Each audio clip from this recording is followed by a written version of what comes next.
గత ప్రభుత్వ హయాంలో తిరుమల శ్రీవారి లడ్డూ తయారీలో కల్తీ జరిగిన విషయం వాస్తవమని అన్నారు TTD EO Shyamala Rao. NDDB lab రిపోర్టులో కల్తీ జరిగినట్లు నిర్ధారణ అయిందని తెలిపారు. అయితే శ్రీవారి భక్తుల మనోభావాలతో చంద్రబాబు ఆడుకుంటున్నారని, సీఎం స్థాయిలో ఉన్న వ్యక్తి ఇలా అబద్ధాలు ఆడడం ధర్మమేనా అని మాజీ సీఎం జగన్ ప్రశ్నించారు. ఇక ఇదే వివాదంపై వైఎస్ షర్మిల స్పందిస్తూ స్వామివారి ప్రసాదంలో జంతువుల కొవ్వు వాడటం చిన్న విషయం కాదన్నారు. మరోవైపు తన రాజకీయ ప్రయోజనాల కోసమే చంద్రబాబు ఇలాంటి వ్యాఖ్యలు చేశారన్నారని చెప్పారు భూమన కరుణాకర్ రెడ్డి. తర్వాత జాయిన్ అయిన తర్వాత అంటే 16వ తారీఖున నేను ఛార్జ్ తీసుకోవడం జరిగింది. ఇక్కడ అందరితోని మాట్లాడి ఫీడ్బ్యాక్ తీసుకుంటే గీ క్వాలిటీ బాగాలేదనేది చాలామంది ఫీడ్బ్యాక్ ఇవ్వడం జరిగింది.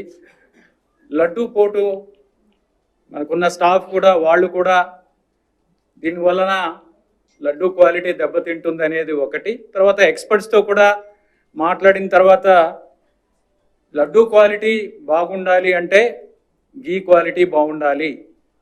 మేము కూడా స్వయంగా అందరం ఆఫీసర్స్ కూడా చూస్తే శాంపుల్స్ క్వాలిటీ చాలా దారుణంగా ఉన్న పరిస్థితులు చూసాం. అవి నెయ్యి లేకపోతే నూనె అనే విధంగా ఉన్న పరిస్థితులు కొన్ని చూసాము.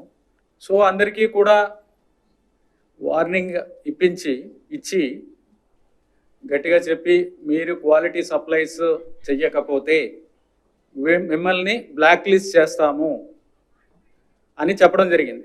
స్వామివారికి వచ్చే ఈ నెయ్యి, ఈ తిరుమలకు వచ్చే ఈ నెయ్యి చంద్రబాబు నాయుడు గారు అన్న మాటలు దీనికి సంబంధించి ఈ నెయ్యిలో కల్తీ జరిగింది అంటూ తాను అన్న మాటలు నిజంగా ఎంత దారుణమైన మాటలు అంటే, నాసరికమైన ఇంగ్రీడియంట్స్ వాడారని, తిరుపతి లడ్డులో యానిమల్ ఫ్యాట్ గీక్ బదులు వాడినారని, ఇదే పెద్ద మనిషి చంద్రబాబు నాయుడు ముఖ్యమంత్రి హోదాలో ఉంటూ ఒక ముఖ్యమంత్రిగా తాను మాట్లాడిన మాటలు ఇవి. నిజంగా ఒక ముఖ్యమంత్రిగా ఉన్న వ్యక్తి ఈ మాదిరిగా అబద్ధాలు ఆడడం ధర్మమేనా? కొన్ని కోట్ల మంది వెంకటేశ్వర స్వామి భక్తులు దేశవ్యాప్తంగా కాదు ప్రపంచవ్యాప్తంగా ఉన్నారు. వారందరి మనోభావాలను ఆడుకోవడం ధర్మమేనా? నిజంగా అసలు ప్రొసీజర్ ఏంది, ప్రక్రియ ఏంది, ఎలా జరుగుతుంది అన్నది నిజంగా కూడా అందరూ ఒక్కసారి ఆలోచన చేయాలి. ఎప్పటి నుంచో జరుగుతున్న ఈ క్వాలిఫికేషన్ క్రైటీరియా